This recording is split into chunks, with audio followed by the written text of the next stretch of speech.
Salam, Shalom. Peace to those of any faith, language, or ethnicity who cherish freedom and justice.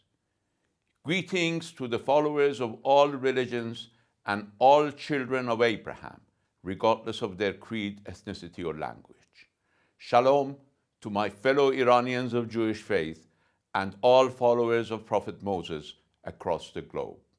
I begin in the name of our one compassionate and merciful God to remind us all of the urgency of preventing the spread of war, bloodshed, plunder, and oppression. I speak to you, Jewish people across the world, as a citizen of an ancient nation with a rich history of tolerance and humanity. For over 2,000 years, my nation has been a symbol of peaceful coexistence among various religions, cultures, languages, dialects, races, and ethnicities. Supporting the oppressed, the displaced, and those seeking refuge from genocide has always been a trait of my nation in its long and proud history. Liberating the Jews suffering under the Babylonians over 2,600 years ago. Receiving Jews displaced by the Nazis and fascists during World War II, opening its arms to millions of Afghans fleeing foreign occupation, and assisting Palestinians, Lebanese, and Syrians displaced by aggression and apartheid. We Iranians throughout history have sought peace but defended our land, absorbed occupiers in our culture, and never stopped supporting the oppressed. My fellow human beings, a few years ago, I had the honor of contributing to a unique achievement of multilateral diplomacy to end the manufactured crisis over Iran's peaceful nuclear program. Yet Netanyahu, who himself had contributed to the manufacturing of this crisis, made it his historic mission to obstruct and kill the nuclear deal, an agreement that would have ensured that the wolf this habitual liar was always crying about would never come to town. That agreement could have been the foundation of a new era of peace, tranquility, regional cooperation, and freedom from threats, conflicts, and escalating tension. However, before too long, Netanyahu and his Zionist and extremist cohorts succeeded in their satanic effort to rob the region and the world of this historic opportunity, standing on the wrong side of history.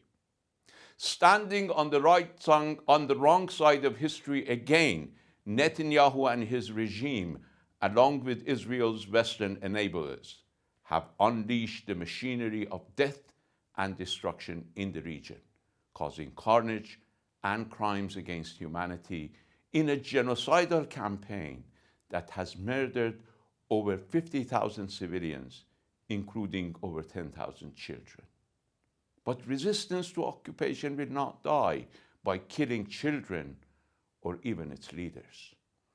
I am confident that for all good human beings of Jewish faith and origin, a terrorist regime whose record has nothing but apartheid, genocide, carnage, looting, and systematic violence cannot represent Judaism, a divine Abrahamic religion that we all respect. Rather, this regime and its practices are simply reincarnations of the darkness of Nazism and fascism. Dear friends, sisters, and brothers, aggressive Zionism is nothing but an expansionist secular movement, deceitfully using Judaism to advance its colonial and racist agenda. It abuses the memories and blood of Jewish victims of the Holocaust who perished during World War II, while Zionism itself is nothing but racism, chauvinism, militarism, terrorism, expansionism, apartheid, and hatred against other nations and religions. It deceitfully claims to be the representative and protector of Jewish people worldwide, while in practice it is the greatest threat to the dignity and security of the Jewish people. This regime does not uphold the Ten Commandments of Prophet Moses. Rather, it violates each and every one of these divine laws. It worships power, not God. It sacrifices Jews and Gentiles at the altar of Zionism. It uses the name of the Lord in vain to justify genocide. It ruins the honor of all Jews throughout history. It operates rape camps to violate the dignity of Palestinian hostages. It has made stealing people's land a full-time habit. It has turned bearing false witness into a global industry. It considers others as subhuman and covets its neighbors' houses, villages, and entire country, and on and on. My fellow Iranians of Jewish faith and Jewish people across the globe, you're not just horrified by the Zionist crimes committed against others, you yourself are victims of Zionist assault on your faith and identity.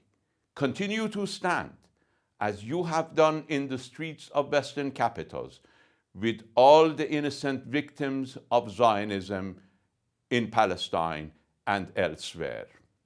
Continue to support those at the forefront of this resistance who defend human dignity. Save the divine Abrahamic Jewish faith from Zionist forgeries marred by aggression, apartheid, and genocide. As you stand for humanity, consider the Iranian nation your ally in this noble and just resistance. May God bless us all.